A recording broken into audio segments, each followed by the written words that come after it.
Welcome back to my channel चलो India science पढ़ें। आज का हमारा टॉपिक है स्पेस लैटिस, जिसका एक और नाम होता है क्रिस्टलाइन लैटिस या फिर इसको 3D लैटिस भी बोलते हैं। तो समझो इसे। मान लो ये आपके कुछ पॉइंट्स हैं जिनके ऊपर आपको एटम, आयन या फिर मॉलिक्यूल्स को रखना है। इन पॉइंट्स को बोलते हैं लैटिस पॉइंट्स। तो लैटिस पॉइंट ऐसे पॉइंट्स होते हैं जिनके ऊपर एटम, आयन या फिर मॉलिक्यूल को रखे जाना है।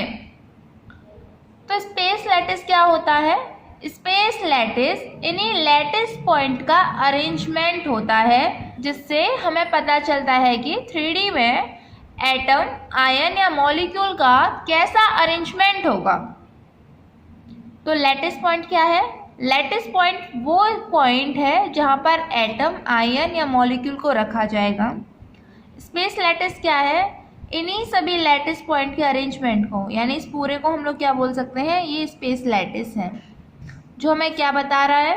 ये हमें बता रहा है कि इस पर 3D में एटम, आयन या मॉलिक्यूल किस तरीके से रखे जाएंगे। नेक्स्ट हम लोग समझते हैं यूनिट सेल को।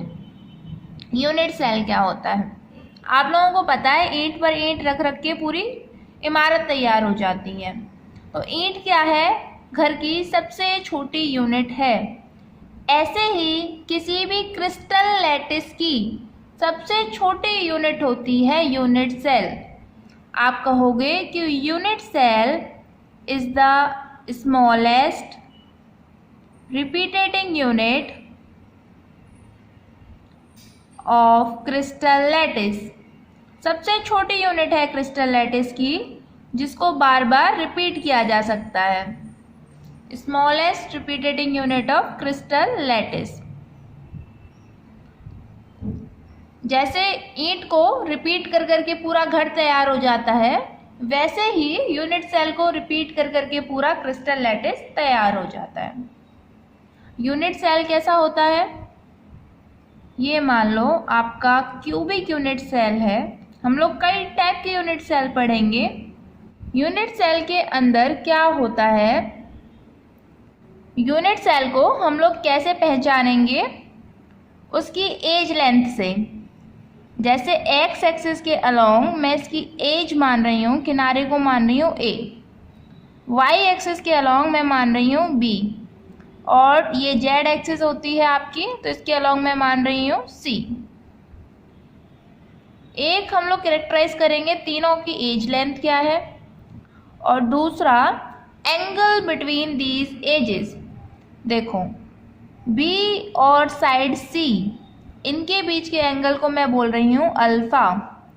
सी और ए, इन दोनों के बीच के एंगल को मैं बोल रही हूँ बीटा, और ए और बी के बीच के एंगल को मैं बोल रही हूँ गामा। तो आपको यूनिट सेल में क्या बताने हैं? एंगल अल्फा, बीटा, गामा, और उसकी एज लेंथ अगर आपको पता हो तो आप टाइप ऑफ यूनिट सेल बता सकते हो। कैसे? समझो। ये समझ में आया? देखो, और सिंपल वर्ड्स में आप ऐसे समझ सकते हो कि मान लो किसी इंसान को घर बनवाना है, तो घर बनवाने के लिए पहले क्या बनवाएगा? मैप बनवाएगा उसका। तो जो मैप है वो स्पेस लैटिस है। वो क्या बताता है? वो सिर्फ ये शो करता है कि किस जगह पर आपका कौन सा रूम होगा, कहाँ पर किचन होगी, कहाँ पर आपका डाइनिंग रूम होगा, ये सब बताता है। वो क्या है? Space lattice. एक्चुअल में नहीं है, एक आइडिया दे रहा है बस। और यूनिट सेल क्या है फिर? जब घर बन रहा है तो उसकी जो सबसे पहले ईंट रखी गई, दैट इज यूनिट सेल। वो पूरे घर का क्या है? यूनिट सेल है। तो समझ में आया? नेक्स्ट हम लोग समझते हैं type of crystal system. There are 7 types of crystal system. पहला होता है क्यूबिक, दूसरा होता है टेट्रागोनल, थर्ड होता है ऑर्थोरोम्बिक, इसको रोम्बिक भी बोलते हैं। फोर्थ होता है रोमोहेड्रल,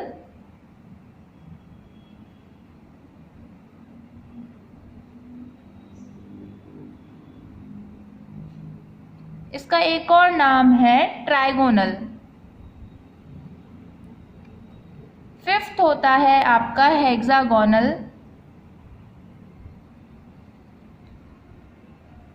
सिक्स्थ होता है मोनोक्लिनिक। और लास्ट होता है triclinic type of crystal system. In crystal system से क्या मतलब है समझो। जैसे मैंने अभी आपको बताया था कि यूनिट सेल के अंदर क्या क्या होगा, 3 एजेस और उन तीनों के बीच का एंगल। तो ऐसा यूनिट सेल जिसमें तीनों साइड बराबर होती हैं और ये तीनों एंगल भी बराबर होते हैं 90 डिग्री के, ऐसे क्रिस्टल को क्या बोल देते हैं, क्यूबिक क्रिस्टल। ऐसे ही ट्राइक्लिनिक, जिसमें कोई भी साइड बराबर नहीं होती है और जिसके तीनों एंगल अनइक्वल होते हैं और 90 के भी बराबर नहीं होते, ये कैसा, triclinic. Hexagonal type of unit cell, इसमें 2 एजेस बराबर होती हैं और तीसरी अनइक्वल है और 2 एंगल बराबर होंगे 90 डिग्री के और तीसरा एंगल बराबर होता है 120 डिग्री के। ये समझ में आ रहा है ये सातों कैसे लिखे हैं। अलग अलग इनकी कैरेक्टरिस्टिक होती चली जाएंगी, किसी में साइड बराबर है, किसी में एंगल बराबर है, किसी में अनइक्वल है। उसके बेसिस पर ये 7 हम लोगों ने नाम लिखनी है। आपकी एनसीईआरटी में इन सभी की साइड, एंगल ये सब दे रखे हैं, आपको बिल्कुल ये याद नहीं करना है। इसमें से क्या आपको पता होना चाहिए वो देखो। एक तो आपको इन सातों के नाम पता होना चाहिए, क्योंकि आपसे एमसीक्यू में ऐसे क्वेश्चन पूछ सकता है, which of the following is not a type of crystal system. तो आपको ये पता होना चाहिए कौन कौन से क्रिस्टल सिस्टम होते हैं। दूसरा, ट्राइक्लिनिक पता होना चाहिए, most irregular type of crystal system. न तो इसके तीनों साइड बराबर है और ना ही तीनों एंगल। क्यूबिक पता होना चाहिए, तीनों साइड बराबर, तीनों एंगल बराबर, सबसे रेगुलर अरेंजमेंट है, सबसे आइडियल अरेंजमेंट है, ये सबसे इरेग्युलर है।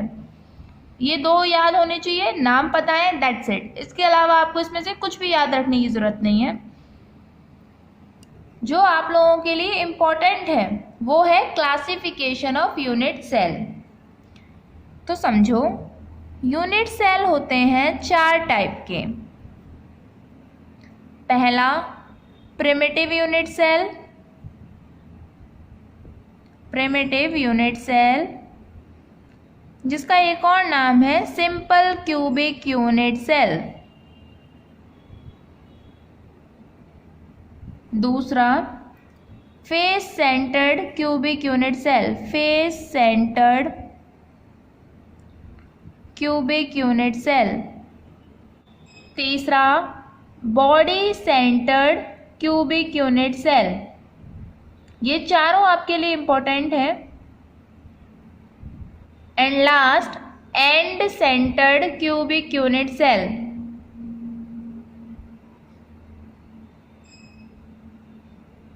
इनको शॉर्ट फॉर्म में हम लोग क्या लिखते हैं, face centred cubic unit cell को लिख देते हैं FCC। ऐसे ही बॉडी सेंटर्ड को लिख देते हैं BCC, body centred cubic unit cell, face centred cubic unit cell. ये चारों आपके लिए इंपॉर्टेंट है, इन्हें हम लोग बारी बारी से पूरा पढ़ेंगे और समझेंगे। देखो, इन्हें स्टार्ट करने से पहले 2 बेसिक सी चीजें समझते हैं। पहला, कोऑर्डिनेशन नंबर क्या होता है,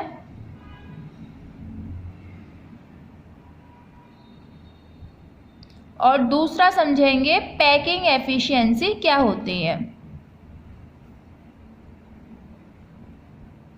तो चलो पहले कोऑर्डिनेशन नंबर समझ लेते हैं। मान लो ये एक एटम है A, इसके आसपास वाले एटम्स का नाम है B। ये कौन है, B है, ये भी B है। अच्छा, B के पास वाले जो एटम है उनका नाम मैं रख रही हूँ C।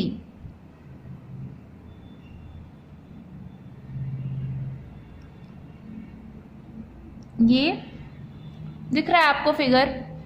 अच्छा, A का पड़ोसी कौन है, B, और B का पड़ोसी C। तो अगर आपसे पूछे ए का कोऑर्डिनेशन नंबर कितना है, उसका मतलब होता है कि इसके कितने पड़ोसी हैं, इसके नियरेस्ट नेबरिंग पार्टिकल कौन से हैं। 1 2 3 4 5 6, तो ए का कोऑर्डिनेशन नंबर कितना, Cn, coordination number equal to 6। किसका है ये, ए का। आपको नियरेस्ट बताने हैं, ऐसे नहीं मान के चलेंगे ए का पड़ोसी बी, अरे सी बी सी का पड़ोसी है, दूर का नहीं लेके चलना है, जस्ट इसके पास इसको कितने पार्टिकल्स ने घेर रखा है, ये होता है number. Now packing efficiency. Packing efficiency का मतलब होता है वॉल्यूम ऑक्यूपाइड बाय एटम्स, कितनी वॉल्यूम एटम्स ने ऑक्यूपाई कर रखी है, upon volume of unit cell, unit cell की वॉल्यूम। तो पैकिंग एफिशिएंसी समझ में आ रही है आप लोगों को। पैकिंग एफिशिएंसी होती है एटम ने कितनी वॉल्यूम ऑक्यूपाई कर रखी है अपॉन यूनिट सेल की कितनी वॉल्यूम है। अच्छा, कुछ और बेसिक चीज है, क्यूब के अंदर कॉर्नर्स कितने होते हैं, 8। क्यूब के अंदर एजेस कितनी होती हैं, एजेस समझते हो, किनारे, ये कितने होते हैं, 12। क्यूब के अंदर फेसेस कितने होते हैं, 6। और फेस डायगोनल्स कितनी होती हैं, 12। फेस डायगोनल मतलब इसके 6 फेस हैं और आप हर एक फेस पर 2 डायगोनल बना सकते हो इस तरीके से, तो फेस डायगोनल कितनी हो जाएंगी, 12। ऐसे ही बॉडी डायगोनल कितनी होंगी, बॉडी डायगोनल मतलब इस पूरे क्यूब का बीच में एक सेंटर होगा जिसको हम लोग बोलेंगे बॉडी सेंटर। इस सेंटर से पास होने वाली लाइन कितनी होंगी, देखो, एक ये कॉर्नर आगे वाला और एक पीछे वाला कॉर्नर बीच में से जाएगा, ऐसे ही ये पीछे वाला ये आगे वाला, तीसरा पीछे वाला और ये वाला कॉर्नर और इसका पीछे वाला एंड दिस वन, ये चौथी बॉडी डायगोनल, मतलब बॉडी डायगोनल होने वाली है 4। आप ऐसे समझो कि आप किसी रूम में बैठे हुए हो और उसके सेंटर से कितनी लाइन पास हो सकती हैं, तो एक आगे वाला कॉर्नर पकड़ो, एक पीछे वाला, ऐसे आपको 4 लाइन मिलेंगी जिनको हम लोग क्या बोलेंगे, बॉडी डायगोनल। अब देखो फेस डायगोनल और बॉडी डायगोनल की लेंथ कितनी होती है। ये क्यूब का मैं एक फेस उठा रही हूँ, मैं मान लेती हूँ क्यूब की साइड है ए, तो सभी साइड ए होंगी, तो आप ये इसकी डायगोनल निकाल सकते हो पाइथागोरस से, ए, तो ये कितनी होने वाली है, √2a। फेस डायगोनल होती है √2a। और बॉडी डायगोनल कितनी होगी ये समझो, बॉडी डायगोनल होती है √3a। कैसे, देखो फिगर में समझने की कोशिश करते हैं। आपकी ये बॉडी डायगोनल है, ये वाला कॉर्नर और इसका ये वाला कॉर्नर, इसका पीछे वाला और ये आगे वाला, तो आप इस तरीके का ट्राइंगल बना सकते हो, ये और एक ये। पाइथागोरस से जब निकालोगे तो ये ए है, ये क्या है, फेस का डायगोनल, तो ये कितना, √2a। तो अब ये कितना आने वाला है, √3a। ये बेसिक चीज़ें आपको सारी क्लियर होनी चाहिए, तब जाकर के आपको यूनिट सेल समझ में आएंगे, और जब यूनिट सेल समझ में आएंगे तभी आपसे सारे क्वेश्चन होंगे। तो चलो अब हम पढ़ते हैं यूनिट सेल्स को। तो सबसे पहला यूनिट सेल कौन सा है, सिंपल क्यूबिक यूनिट सेल। इसका फिगर देखो, सिंपल क्यूबिक यूनिट सेल में क्या होता है, इसके कॉर्नर्स पर एटम्स अरेंज होते हैं, सिर्फ और सिर्फ कॉर्नर्स पर। तो कॉर्नर कितने हैं, 8, तो इस पर 8 एटम्स अरेंज्ड है कुछ इस तरीके से। समझ में आ रहा है ये। अब देखो, अब हम लोग कैलकुलेट करने जा रहे हैं कि सिंपल क्यूबिक यूनिट सेल में नंबर ऑफ एटम्स कितने होते हैं। किसी भी यूनिट सेल में कितने नंबर ऑफ एटम है, इसको रिप्रेजेंट करते हैं जेड से। अब कितने एटम्स हैं, 8, लेकिन ये गलत है, 8 एटम नहीं लिखेंगे, हमें इसके अंदर वाले एटम गिनने हैं। हम लोग पता है एटम्स कैसे अरेंज कर रहे हैं, ये वाला कोना और इस वाले एटम का जस्ट सेंटर रख रहे हैं इस कोने पर। इस चीज को विजुअलाइज करो। अगर ये आपको क्लियर हो जाएगा तो यूनिट सेल बहुत अच्छे से आ जाएंगे। सोचो, इसका कोना और इस एटम का सेंटर को इंसाइड कर रहे हैं, तो कुछ फ्रैक्शन तो बाहर ही रह जाएगा क्यूब के, कुछ अंदर। तो अंदर कितना रहने वाला ये सोचो, अंदर रहेगा 1/8। इसको ऐसे विजुअलाइज करो, ये एटम है, ये कॉर्नर है और इस कॉर्नर पर इस एटम का सेंटर है। तो कितना पोर्शन अंदर और कितना पोर्शन बाहर। ऐसे सोचो, एक यूनिट सेल ये साइड में एक और रख दूं, फिर इसके आगे भी एक और उसके आगे भी एक, 4 यूनिट सेल हो गए इसी तरीके से।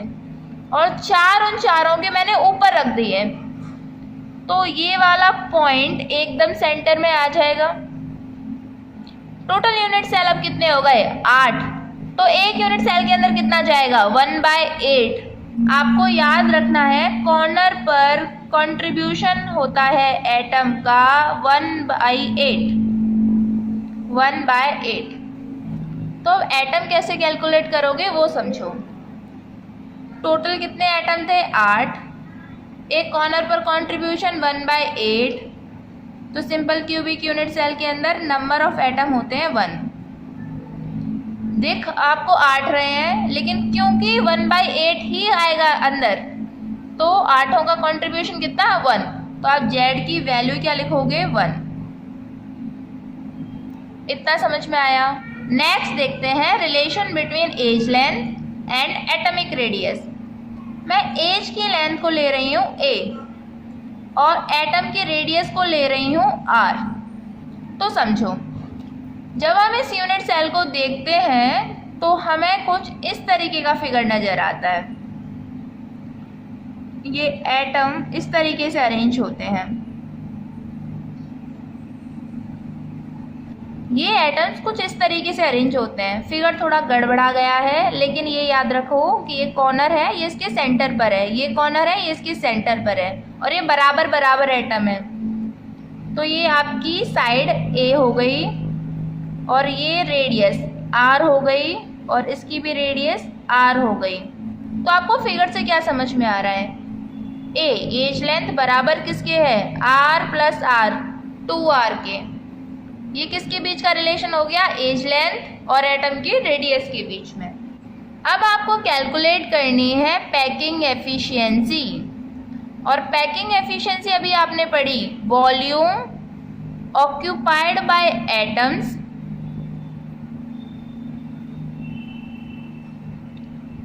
Upon volume of unit cell. तो आप कैसे निकालोगे? एटम कितने हैं? नंबर ऑफ एटम को कौन रिप्रेजेंट करता है? Z। एक एटम स्फीयर है, तो वॉल्यूम कितनी? 4/3 πr³। और यूनिट सेल आप लोग किस तरीके का देख रहे हो? क्यूब शेप का। तो क्यूब की वॉल्यूम A का क्यूब, साइड हम लोगों ने A ले रखी है। और अगर परसेंटेज में कैलकुलेट करनी है तो इनटू क्या कर देंगे? 100। अब कैसे कैलकुलेट करोगे देखो। तो ये आपका पैकिंग एफिशिएंसी का फॉर्मूला हो गया। नंबर ऑफ एटम कितने हैं? Z की वैल्यू से पता चल जाएंगे, उनकी वॉल्यूम मल्टीप्लाई कर दो upon A³ × 100। Simple cubic unit cell के अंदर कितने एटम? 1 × 4/3 πr³ upon A³ × 100। इतना समझ में आ रहा है? अब देखो, वैल्यू पुट करो, 4/3 पाई।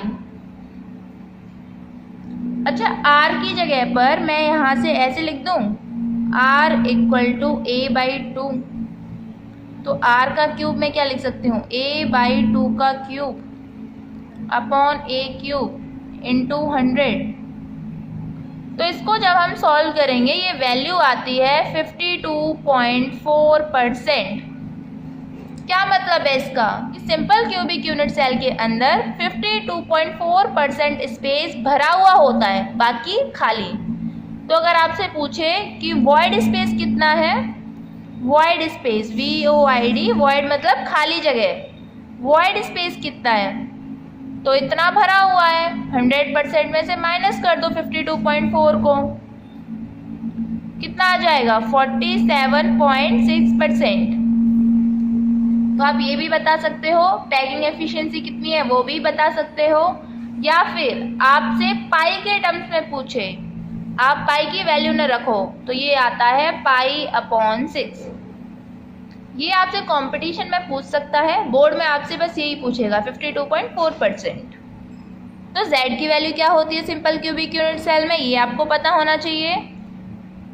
पैकिंग एफिशिएंसी कितनी होती है ये पता होना चाहिए, साथ ही साथ में a और r का रिलेशन पता होना चाहिए। समझ में आया ये। तो next type of unit cell है हमारा FCC, face centred cubic unit cell. इसके अंदर देखो क्या होता है, ये आपका यूनिट सेल, इसमें सभी कॉर्नर्स पर एटम होंगे, यानी 8 कोने हैं तो 8 पर एटम होते हैं। इसके अलावा जो आपके फेस के सेंटर्स हैं, 6 फेस हैं तो 6 सेंटर हो गए उनके, हर एक फेस के सेंटर पर होगा, मतलब एक एटम यहाँ, फिगर अजीब सा हो जाएगा इसलिए मैं बना नहीं रही हूँ। एक यहाँ होगा, एक यहाँ, एक यहाँ, एक आगे वाले में, एक साइड वाले में, मतलब हर फेस के सेंटर पर होगा। समझ में आया कहाँ कहाँ एटम्स हैं, each corner plus each face centre, हर एक फेस के सेंटर पर। तो चलो नंबर ऑफ एटम कैलकुलेट करते हैं। नंबर ऑफ एटम कितना, z, कितने एटम हैं, 8 कोने और 8 पर कंट्रीब्यूशन कितना होता है 1/8, प्लस फेस सेंटर 6, और सोच के देखो फेस पर कंट्रीब्यूशन कितना होगा, एक फेस कितने क्यूब्स के बीच में कॉमन हो सकता है। अगर मैं इधर लगा दूं एक और यूनिट सेल तो एक फेस 2 के बीच में कॉमन हो जाएगा, तो फेस का कंट्रीब्यूशन होता है हाफ। आप इसे लिख लो, फेस कंट्रीब्यूशन हाफ। तो 6 फेस के सेंटर पर इंटू 1/2, ये कितना 3, एंड दिस वन इज 1, तो 1 + 3 = 4। FCC में z की वैल्यू 4 होती है। समझ में आया ये।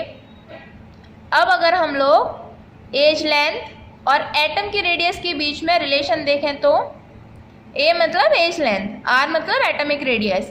देखो मैं एक फेस का फोटो ले रही हूँ तो वो कुछ ऐसा दिखाई देगा, ये उसका फेस सेंटर वाला एटम, ये उसके कॉर्नर वाले एटम्स, एंड देन अगेन ये भी कॉर्नर वाला एटम।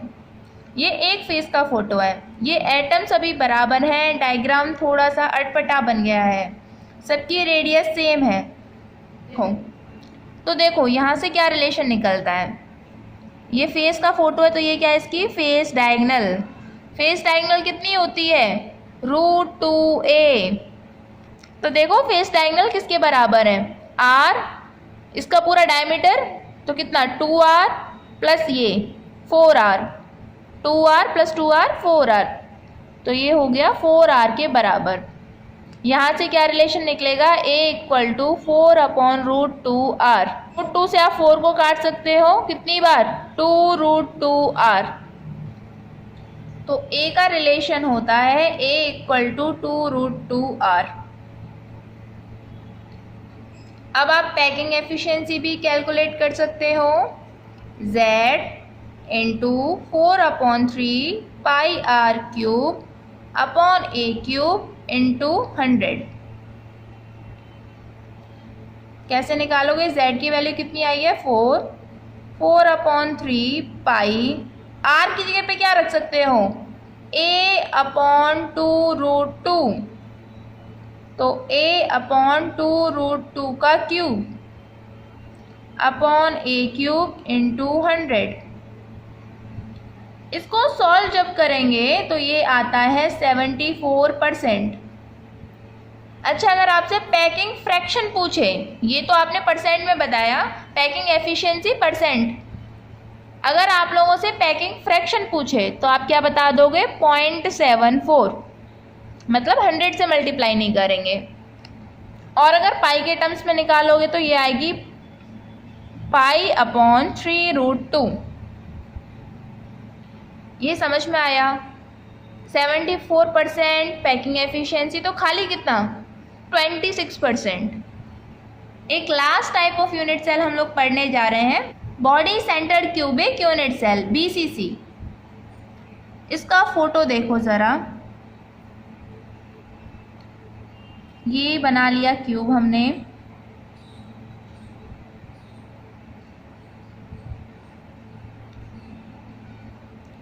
इसमें एटम कहाँ कहाँ होते हैं, सभी कॉर्नर्स पर। तो कितना 8 कोने, और एक होता है बॉडी के सेंटर पर, ये एग्जैक्ट बीच में रखा हुआ है। 3D में समझो, विजुअलाइज करो इस चीज़ को, एग्जैक्ट बीच में है ये। समझ में आया? तो अब Z की वैल्यू क्या लिख लोगे, 8 कोने हैं, कंट्रीब्यूशन कितना 1/8 प्लस एक एटम, एक जो सेंटर पर एटम है बॉडी के सेंटर पर, वो कितनों के बीच कॉमन होगा, एक के बीच ही। बॉडी सेंटर तो सिर्फ एक ही यूनिट सेल का होता है ना, वो किसी और के तो कॉमन हो नहीं सकता। तो 1 बॉडी सेंटर पर इंटू 1 बॉडी सेंटर वाले एटम का पूरा कंट्रीब्यूशन होगा। तो Z की वैल्यू कितनी 1 + 1 2। अच्छा, अब रिलेशन देखें बिटवीन A यानी edge length and atomic radius R। तो इसका फोटो देखते हैं, यहाँ से फिगर से समझो। हम लोग एक ले रहे हैं बॉडी की डायगोनल, ये वाली जो इस बॉडी सेंटर वाले एटम से पास कर रही है। तो ये कुछ इस तरीके से आता है, एक पीछे वाला एटम है, इससे टच होकर के एक बीच वाला एटम है, और साथ में ये फ्रंट कॉर्नर वाला, यानी एक ये और एक ये इस तरीके से टच कर रहे होते हैं।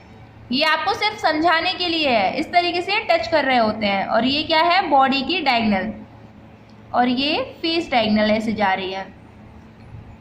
ये वाली बॉडी डायगोनल यानी कितनी √3a। तो जरा कैलकुलेट करो, ये R, ये उसका पूरा डायमीटर 2R और ये R। तो आप क्या रिलेशन लिख सकते हो, √3a किसके बराबर 4R। तो a की value 4/√3R। This is the relation between atomic radius and edge length. अब अगर पैकिंग एफिशिएंसी कैलकुलेट करनी हो तो Z × 4/3 πr³ × 100।